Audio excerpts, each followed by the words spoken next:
Hi everyone, I am Kristel and Colina, a grade 11 STEM student, and today I'm going to teach you about one of the hardest lessons that I've learned in our math subject, which is evaluating infinity limits using synthetic division.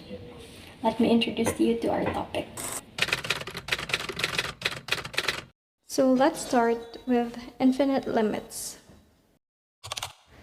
So infinite limits is when the function values decreases or increases without bounds as the independent variable, which is x, gets closer to a certain fixed number, which is the f of x.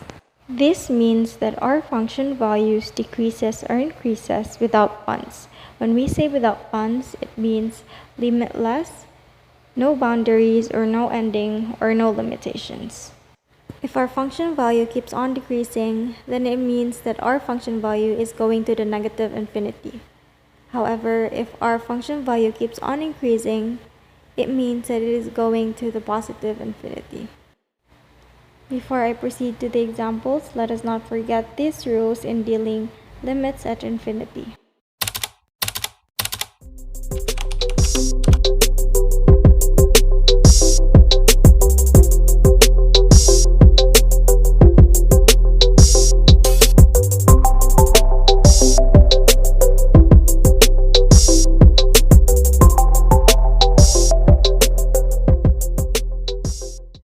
Let us now proceed to our first example. Let's evaluate the limit of 1 over x plus 4 as x approaches to 4 to the left. The first thing we should do is to identify the exponent of the denominator if it's odd or even. If you cannot see any exponent in the denominator, then the value of the exponent of the denominator is automatically 1. After identifying the exponent of the denominator, let us now proceed in identifying whether the x approaches to the left or to the right. After identifying the exponent of the denominator and where the x approaches, this is the part where we apply the rules that were mentioned earlier in this video. Since the value of our denominator is 1 and our x is approaching to the left, then our limit is equals to negative infinity. Okay, let's have another example. Let's evaluate the limit of 3 over x plus 2 to the power of 3 as x approaches the 2 to the left. So in this case, the first thing we have to do is to check the value of the numerator if it is equals to 1. If not, then we cannot proceed in identifying the exponent of the denominator. So to make that possible, we are going to separate the value of the numerator. So it will look like this. 3, then open parenthesis, 1 over x plus 2 to the power of 3, then close parenthesis. Now that the value of our numerator is equals to 1, then let's proceed in identifying the exponent of our denominator, followed by identifying to where our x approaches to. Since the exponent of our denominator is an odd number and our x approaches to the left, then it is equivalent to negative infinity. Again, let us not forget about the rules that if the exponent of the denominator is an odd number and the x approaches to the left, then it is equals to negative infinity. However, if the exponent of the denominator is an odd number and the x approaches to the right, then it is equals to positive infinity. The next thing we have to do is we're just going to multiply the value of 3 to negative infinity. So 3 times negative infinity is equals to negative infinity. Now that we already know the basics, let's proceed to the main purpose of this video, which is evaluating infinity limits using synthetic division. So how would we know what kind of methods to use by just looking at the equation? As a student, this is also one of the hardest things for me, so let's learn together. So we have 3 methods: factoring, synthetic division, and long division.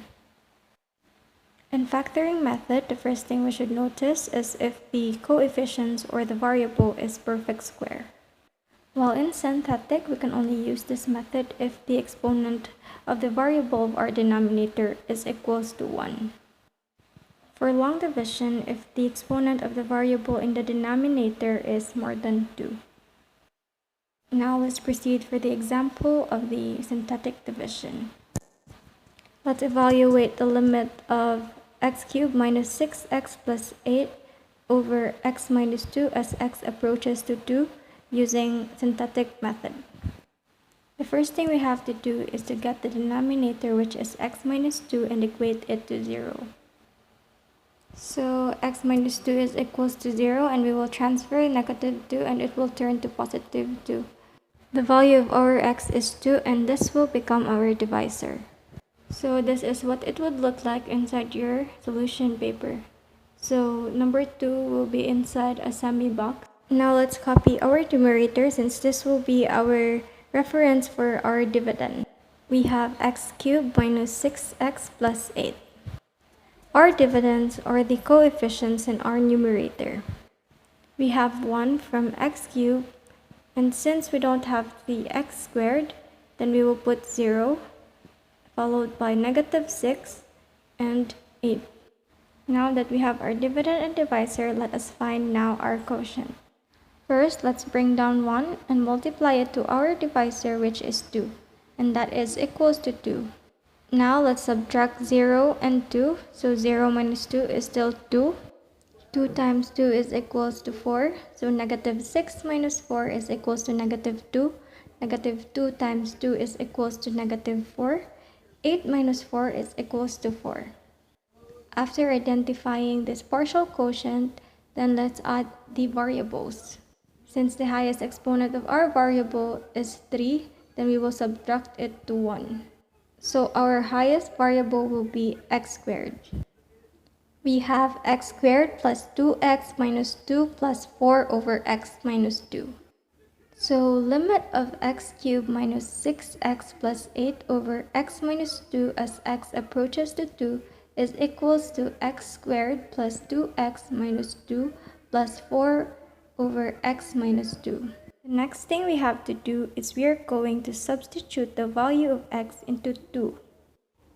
So that would be 2 squared plus 2 times 2 minus 2 plus 4 times 1 over x minus 2. As what I had said earlier, that we are only able to identify the exponent of the denominator if our numerator is 1. So we transfer the value of our numerator, which is 4.